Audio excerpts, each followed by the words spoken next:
Okay, my name is Sebastian, and my presentation is on that teachers should be paid more. Think about it. It's 10:30 at night, sitting on the table. Kids are asleep. You just ate dinner, and you're still working. You're grading papers, responding to emails, thinking about your lessons plans for the next day, and you're not getting paid for it. That's basically the life of almost every teacher in the United States of America. So in this presentation, too far. In this presentation, I'm going to talk about a few things. Okay? One of them, teachers work long hours with low pay. The average pay gap of teachers is that they earn 26% less than every other similar professional. And we depend on teachers, yet we fail to value them. Along with that, there's a lot of myths that people take for granted when talking about a teacher. One of those being that teachers only work 9 months out of the year. I'm here to tell you that teachers work 50 to 60 hours a week. They work during the summer, such as summer lesson plans, progressing their career, or a lot of them work second jobs. I know a lot of teachers personally that bartend or have a second part-time job to compensate for the bills that they can't afford.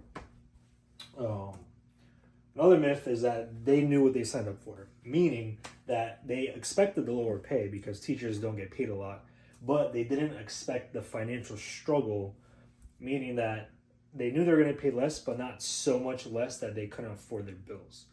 The average salary of a teacher is $65,000 a year with a degree in the United States. That's an average across all the states.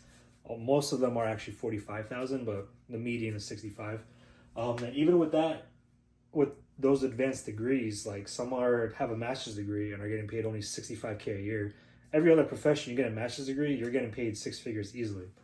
And there is thousands of unpaid work hours, like I said in the beginning, from doing emails, staying up late grading papers, responding to parents, working on your lessons plans and things like that.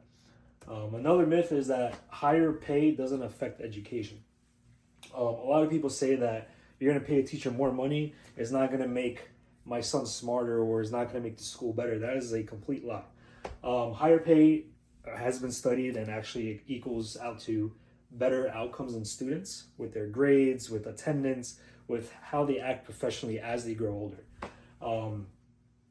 It has lower turnover rates, so a lot of people actually don't drop out of high school. And students thrive when teachers are valued because the teacher's in a good mood, they're making money, they come to school, they're in a good mood, and they might even bring some of that money into the classroom with, gifts or prizes to working extra hard, like a sticker chart or something. The teacher pay gap over time, I have a graph here, from 1980 till 2023, every other profession, their wage has gone up with inflation. Teachers is the only one, a teacher's salary is the only one that hasn't really matched that inflation. So even though teachers are working more, they're only getting about 73 cents to the dollar of every other profession. So the consequences of low pay. Teachers that don't get paid enough don't want to work. They get a different job. Some of them stick to bartending their whole life because they make more money bartending.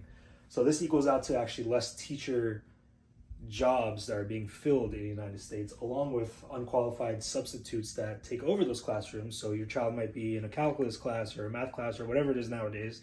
And for that whole week, they're not even learning anything about math. They're just watching the TV because they have a substitute teacher.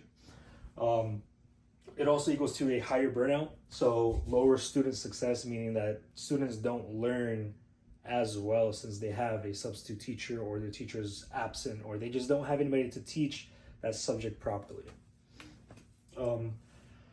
With all this, it makes the future of teachers at risk in our community. Fewer people are entering the profession because they know they're not making any kind of money. Classrooms are becoming overcrowded and unstable because they only have one teacher per, let's say, 45 to 50 students. And over time, your children's education declines because, as I said, there's less teachers, less subjects. I know when I was younger, we didn't get the classes that some of the other schools offered, such as like woodcutting class and things like that, because we had no teachers. We were a small town. Now in Florida, I know they're big schools, but even then, a lot of classes are starting to become unavailable because there isn't enough teachers.